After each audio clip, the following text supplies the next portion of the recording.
So guys, good afternoon. So in today's video, which is the chapter 2 of our subject, about the determinacy of beams and trusses. So the first topic would be static determinacy, indeterminacy, and stability. So to be able to know these words, so kailangan nato siya isa-isa mo nagsabot ng mga words so that ang totality sa meaning would be called na ato makuha. So first is internally stable.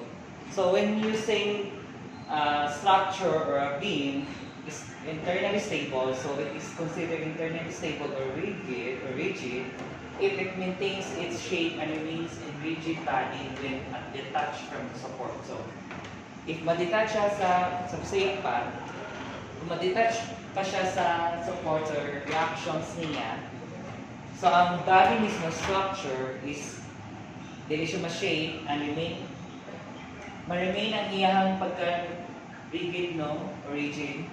So, muna siya internally stable. While ang internally unstable, so makonsider daw siya if cannot maintain. So, bali sa internally. From the word unstable, no? Unstable. So, opposite yung duha.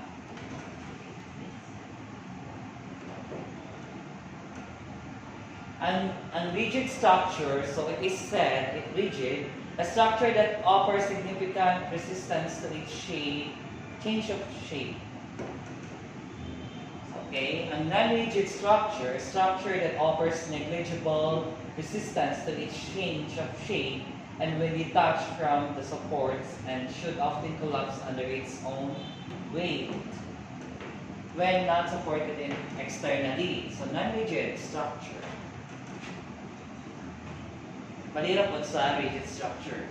And statically determinate structure, so it is said, an internally stable structure can be considered to be statically determinate externally if all its support reaction can be determined resolving the three static equations. So, again, kung magamit nato ang three static equilibrium equations, which is summation of forces along x equals to 0, summation of forces along y equals to 0, and summation of moment of such point equal to 0.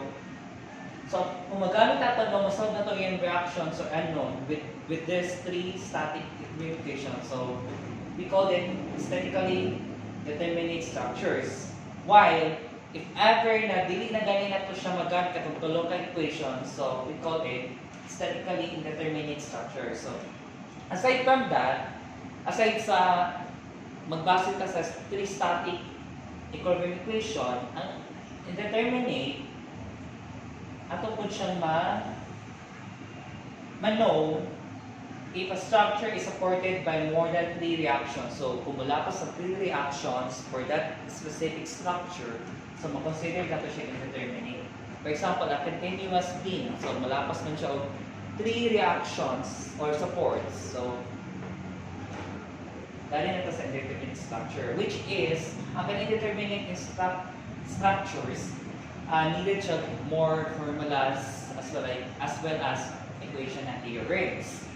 And external redundants, the exist reactions of those necessary for equilibrium, or just simply E.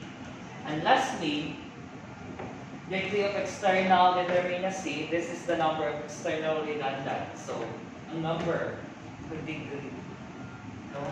Kada ano? Pwede po magnitude, no? For example, the structure has R reactions, then R minus 3n is the degree of indeterminacy. So, dali na mo fall si degree of indeterminacy, which is later on or to the next video, makabalo mo sa pag-solve si degree of indeterminacy. So, this would be the first video about sa chapter 2 and the next video is next.